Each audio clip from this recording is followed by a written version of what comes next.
जनता party के doctor Pradeep Sharma ji ने कहा, आज बहुत ही एक महत्वपूर्ण विषय पे हम आपके सामने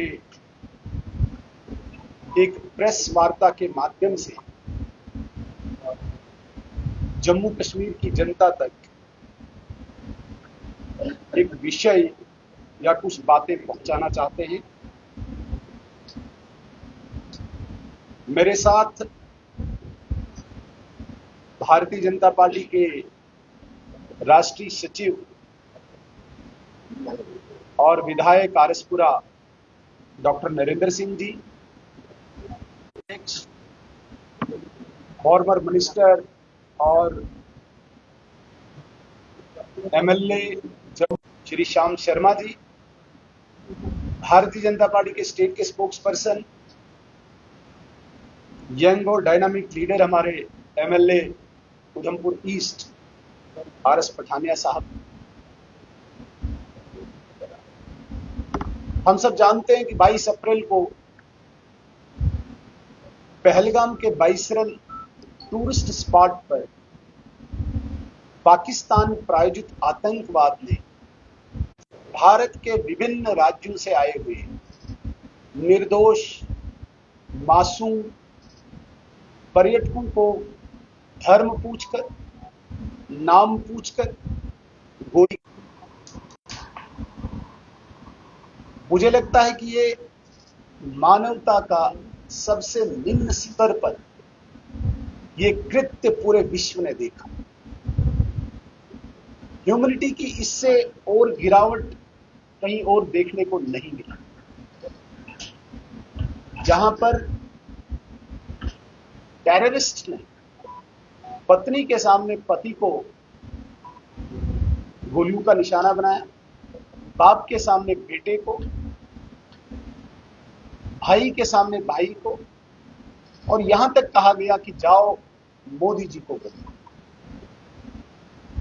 इस सारे पूरे घटनाक्रम को भारत सरकार ने, भारतीय सेना ने, सुरक्षा बलों ने बहुत ही गंभीरता से लिया, क्योंकि पिछले 36 वर्षों से जो आतंकवाद जम्मू कश्मीर में चल रहा है, इस 36 वर्षों के इतिहास में इस प्रकार की निर्मम बर्बरतापूर्ण ये अलग घटना थी। इसलिए भारत सरकार ने बहुत गंभीरता से लिया। और आपने देखा 6 और 7 मई की रात को भारत में भारतीय सेना ने, भारतीय वायुसेना ने पाकिस्तान में आतंकियों के 9 ठिकाने, जिसमें लश्कर तैयबा, जिसमें जैश ए मोहम्मद, जिसमें हिजबुल मुजाहिदीन के जो टेररिस्ट कैंप्स थे, उनको नष्ट किया, उनको ध्वस्त किया। और भारतीय सेना ने एक ट्वीट करके स्पष्ट कर दिया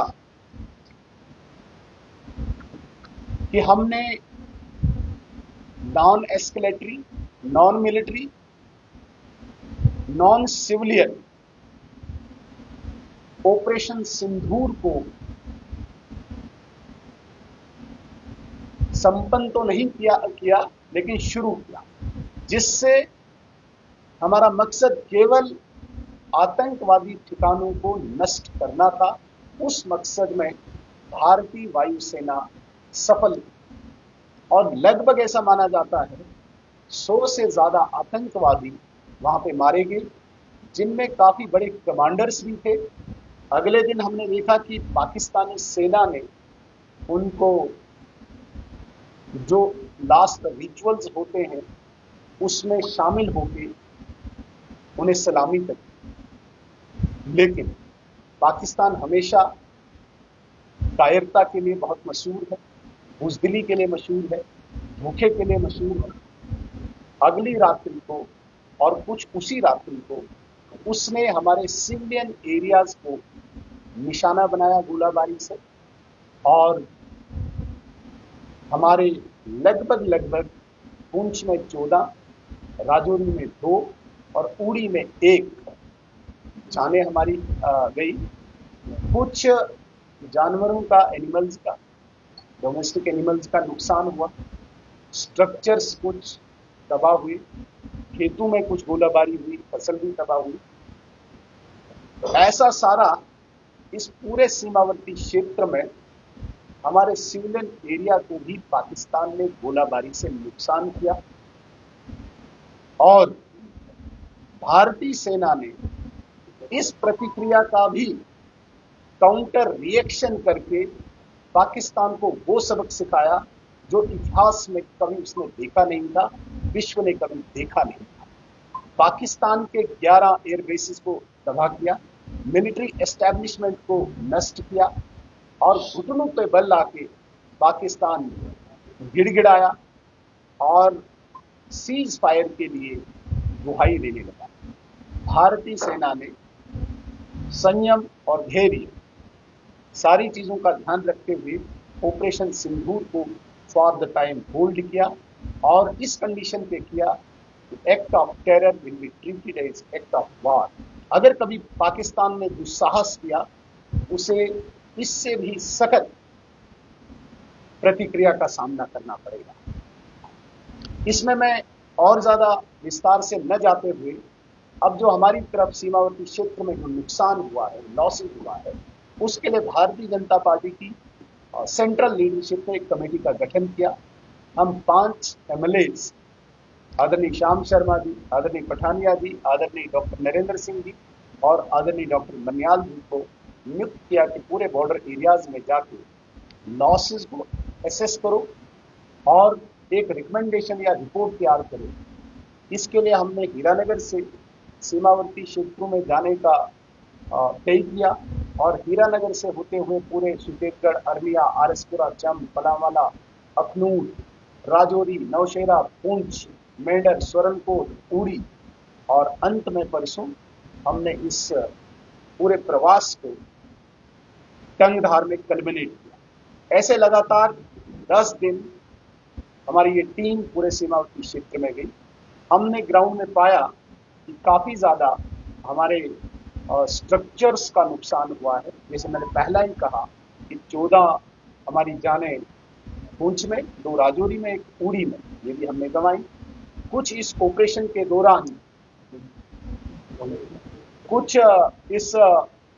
के दौरान अफरा तफरी में भी कुछ जाने गई, जैसे कोई इलेक्ट्रिक शॉर्ट से हुई और एक जम्मू के नगरोटा क्षेत्र में खेरी गांव में भी एक जान गंवाई, काफी लोग इंजर्ड हुए। लेकिन एक उत्साह बॉर्डर के लोगों को देखने को मिला, संतुष्टि उनके चेहरे से झलक रही थी कि बेशक नुकसान हुआ है सीमावर्ती क्षेत्रों में, लेकिन जिस बहादुरी से, जिस शौर्य से, जिस पराक्रम से भारतीय सेना ने इस बार पाकिस्तान को घुटनों के बल लाया, ऐसा पहले कभी नहीं हुआ था। क्योंकि ये एक आतंकवादी घटना की प्रतिक्रिया थी, ये कोई युद्ध नहीं था, एक टेररिस्ट अटैक की एक रिएक्शन थी, ये वार नहीं था। इसलिए हमारे सीमावर्ती क्षेत्र के लोगों में एक उत्साह, एक खुशी देखने को मिली कि नुकसान बेशक हमें हुआ, लेकिन जो सबक इस बार पाकिस्तान को सिखाया गया उसके लिए हम भारतीय सेना को सल्यूट करते हैं।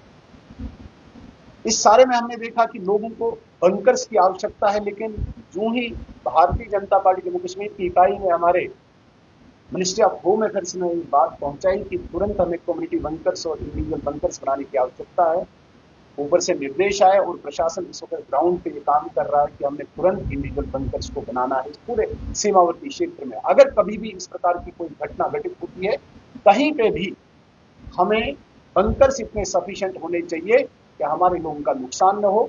इसके लिए लोगों ने शुक्रिया किया, सीमावर्ती क्षेत्र के लोगों ने, कि तुरंत इसमें सर्वे और एक्सरसाइज शुरू की। दूसरा, प्रधानमंत्री और गृह मंत्री ने यह फैसला लिया था कि जितनी भी जानें गई है उनके घरों में एक एक नौकरी वहां पे मिलनी चाहिए। हालांकि जान की कोई कीमत नहीं है, लेकिन उनका घर चले उसके लिए एक एक नौकरी, उसकी भी कवायद शुरू हो चुकी है और फाइल लगभग जीएडी में मुझे लगता है कि कल सबमिट हुई है। बहुत जल्दी इन लोगों को नौकरी मिलेगी। और लगभग एसआरई के तहत जो भारत सरकार मिनिस्ट्री ऑफ होम अफेयर जो पैसा देती है वो लगभग डिसबर्स हो गया है। 6 लाख रुपया सबको मिला है। जम्मू कश्मीर प्रदेश सरकार भी उन जानों के उन घरों में लगभग 10 लाख रुपया दे रही है, ऐसा भी लगभग घोषणा हो चुकी है।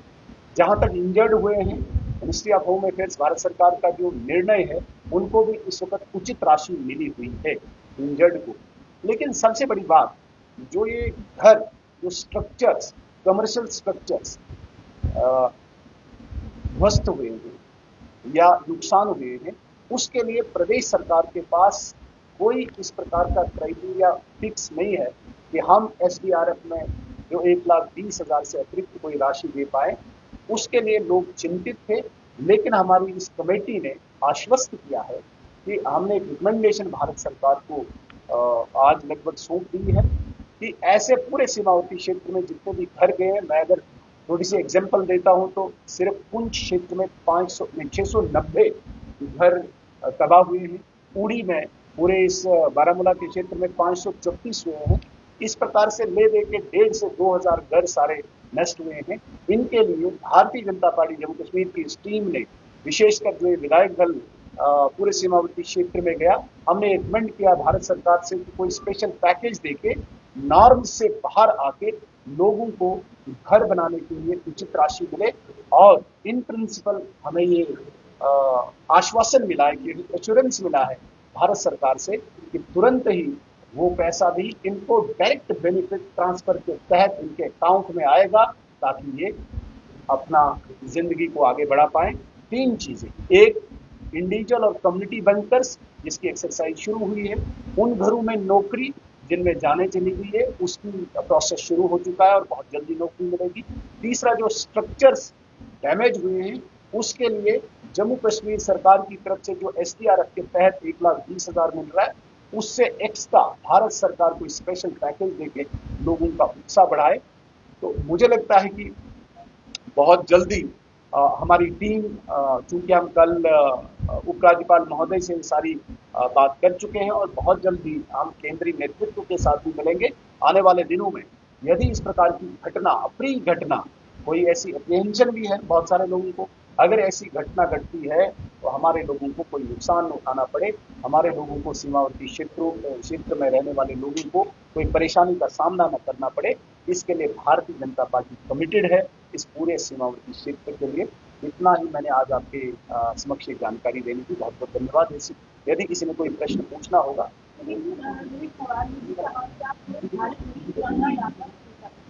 आप बिना किसी छोटे को सलाम करें कि आपकी पार्टी की कोई सांसद, कोई डिस्ट्रिक्ट के, कोई राज्यसभा मेंबर जब तमाम महिला पर सवाल उठाते हैं या फिर लोगों पर सवाल उठाते हैं, हाल ही में एक राज्यसभा मेंबर ने कहा कि जो जिन पत्नियों के सामने उनके पति को मारा था, उस रामगढ़ाव वाला घात नहीं था, उनको लड़ना चाहिए था, हथियार था।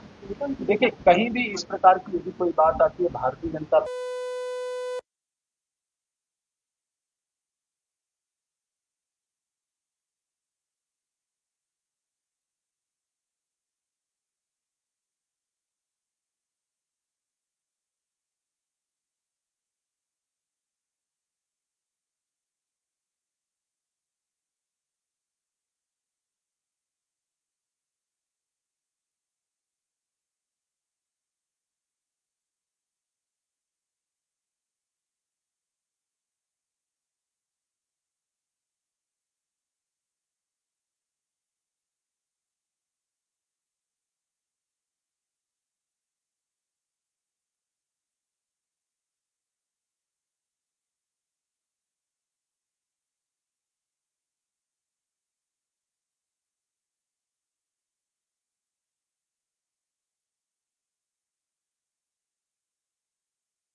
देंगे।